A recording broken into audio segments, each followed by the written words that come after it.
उस दिन मेरे रूम में अटैच बाथरूम की सिटकनी टूटी हुई मिली। इस पर ध्यान न देकर मैं नहाने लगी, क्योंकि उस बाथरूम में मेरे सिवा कोई जाता नहीं था।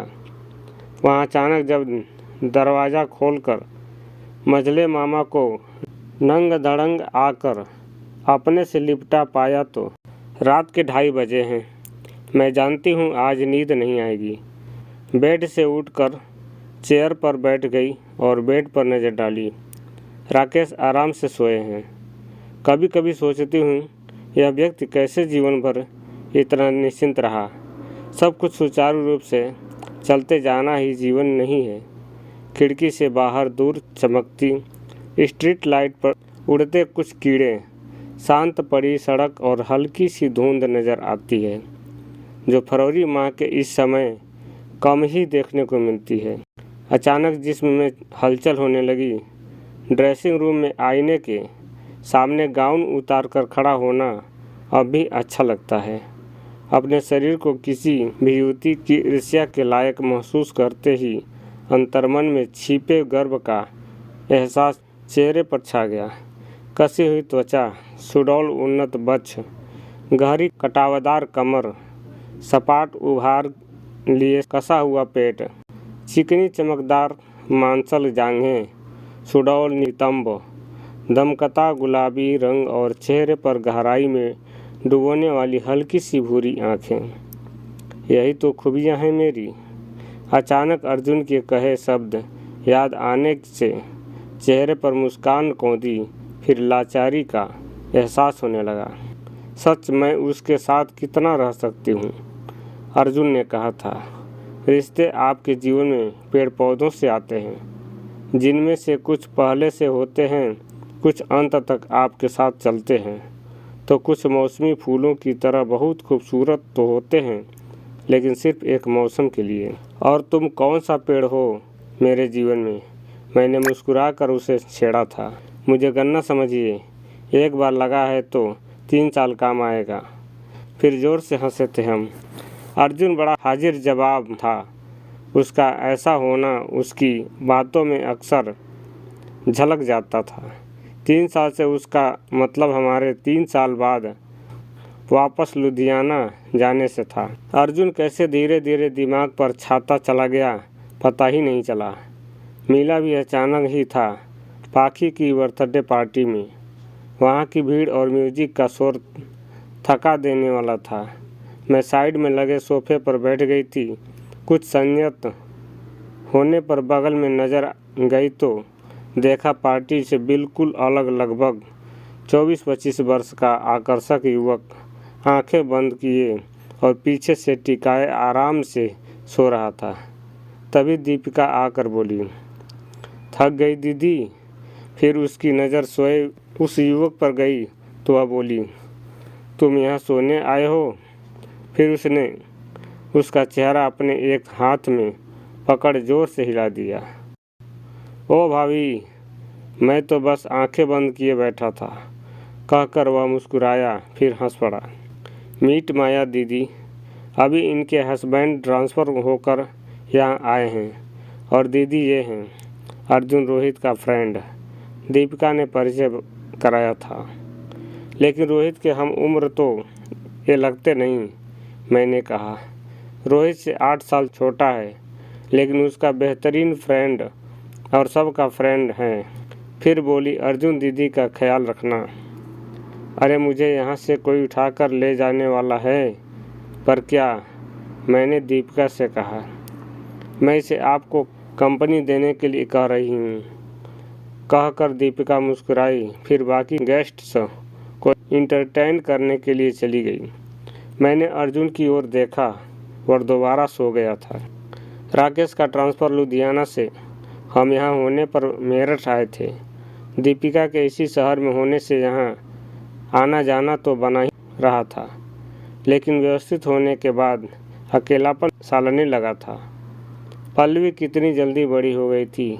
वह इसी साल रोहतक मेडिकल कॉलेज में एडमिशन होने से वही चली गई थी।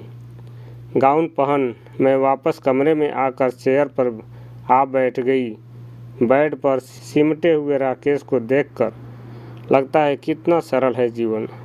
यदि राकेश की जगह अर्जुन बेड पर होता तो लगता जीवन कितना स्वच्छंद और गतिशील है। अर्जुन दूसरी बार भी दीपिका के घर पर ही मिला था। वह डिनर के वक्त एक बहुत ही क्यूट छोटा वाइट डॉगी गोद में लिए अचानक चला आया था। आकर उसने डॉगी पाखी की गोद में रख दिया। इतना प्यारा डॉगी देख पाखी और राघव तो बहुत खुश हो गए थे। इसे कहाँ से उठा लाए तुम? दीपिका ने कहा। पाखी, राघव बहुत दिनों से कह रहे थे, अब मिला तो ले आया। मुझसे भी तो पूछना चाहिए था, दीपिका ने प्रतिवाद किया।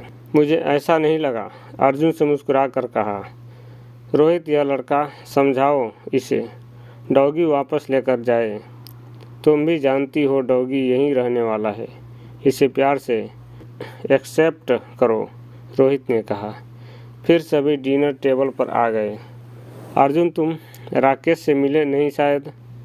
यह शास्त्री नगर ब्रांच में ब्रांच मैनेजर होकर पिछले महीने ही मेरठ आए हैं और भाई साहब यह अर्जुन हैं, रोहित ने परिचय कराया।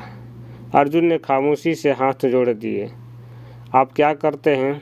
राकेश ने उत्सुकता से पूछा था। जी कुछ नहीं। मतलब पढ़ाई कर रहे हो? आवाज़ से सम्मान गायब हो गया था। इसी साल पीएचडी अवार्ड हुई है। अच्छा, अब लेक्चर बनोगे? जी नहीं।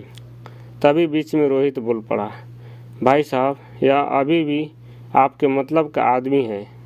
इसके गांव में आम के 3 बाग, खेत, शहर में दुकानों और हॉस्टल कुल मिलाकर 2.5-3 लाख रुपए का मंथली ट्रांजैक्शन है, जिसे इसके पापा देखते हैं। इनका सीए मैं ही हूँ। गुड, इनका अकाउंट हमारे यहाँ कराओ, राकेश झाका। कह दूंगा इसके पापा से, रोहित ने कहा। हमारे घर आओ कभी, राकेश ने अर्जुन से कहा। जी, यह डिफेंस कॉलोनी में अकेला रहता है, दीपिका ने कहा। फिर अर्जुन से बोली, तुम दीदी को बाहर आने जाने में हेल्प किया करो। रक्षापुरम में घर लिया है इन्होंने। जी, मुझे बाद में पता चला था शब्दों का कंजूस अर्जुन शब्दों का कितना सटीक प्रयोग जानता है। रात के 3 बजे हैं, सब कुछ शांत है। ऐसा लग रहा है जैसे कभी टूटेगा ही नहीं। बाहों के रोम उभर आए हैं, उन पर हथेलियाँ फिराना भला लग रहा है।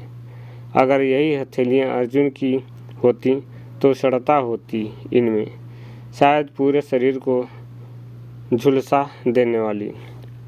हमेशा ही तो ऐसा लगता रहा। जब कभी अर्जुन की उंगलियां जिस्म में धंसी होती थीं तब कितना मायावी हो जाता था। सच में सभी पुरुष एक से नहीं होते। तन्मन, यौवन सभी तो फर्क होता है, और उससे भी अधिक फर्क इन तीनों के संयोग और नियंत्रण में होता है। किशोरावस्था से ही देखती आई हूँ पुरुषों की कामनाओं और अभिव्यक्तियों की वैविध्य को। समय से हारते अपने प्यार सचिन की लाचारी आज तक याद है। उस रोमानियत में बहते न उसने न कभी मैंने ही सोचा था कि अचानक खुमार ऐसे टूट आएगा। अभी ग्रेजुएशन का 2nd ईयर चल ही रहा था कि माँ को मेरी सुरक्षा मेरी विवाह में ही नजर आई। कितना बड़ा विश्वास टूटा था हम सबका।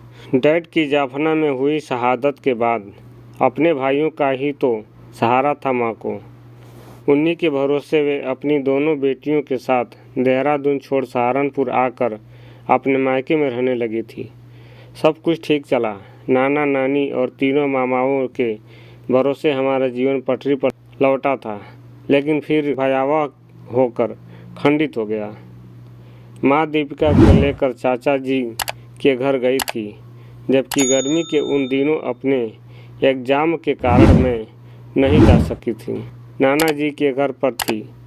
नाना जी 3 मामाओं और 3 मामियों और बच्चों, उनका बड़ा सा घर मुझे भीड़ भाड़ वाला तो लगता था, लेकिन अच्छा भी लगता था। पूरा वीडियो देखने के लिए भाग 2 अवश्य देखें, जो कि बहुत ही इंटरेस्टिंग होने वाली है। वीडियो देखने के लिए आपको बहुत बहुत धन्यवाद। आपका दिन शुभ हो।